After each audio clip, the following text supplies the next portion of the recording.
এই দেখো আমাদের কৃষ্ণনগর জগদ্ধাত্রী পুজো উপলক্ষে কি সুন্দর সাজুগুজু করছে, তারই কিছু ছোট ছোট মুহূর্ত তোমাদের সঙ্গে তুলে ধরার চেষ্টা করছি। এই দেখো, এই হচ্ছে মা মাহেশ্বরী প্রস্তুতি পর্ব একদম তুঙ্গে, কমপ্লিট হলে তোমাদের আরো একবার দেখাবো।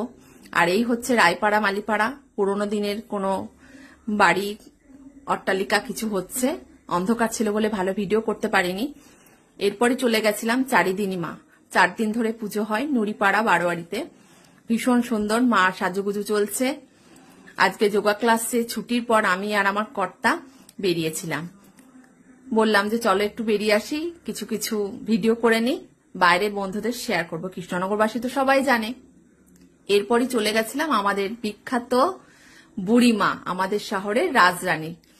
দেখো ওই জায়গাটা এত জমজমাট, এখনই মনে হচ্ছে পুজো শুরু হয়ে গেছে। মার সাজুগুজু চলছে, ফ্যান চলছে বড় বড় শোকানোর জন্য, আর ওখানে প্রোগ্রাম চলছে, বাচ্চাদের গান নাচ হরিনাম সংকীর্তন এগুলো হচ্ছে। প্রচুর জমজমাট ওখানটা, বহু মানুষ দেখছে। তা আমার এই ভিডিওটা তোমাদের কেমন লাগলো অবশ্যই জানিও কিন্তু।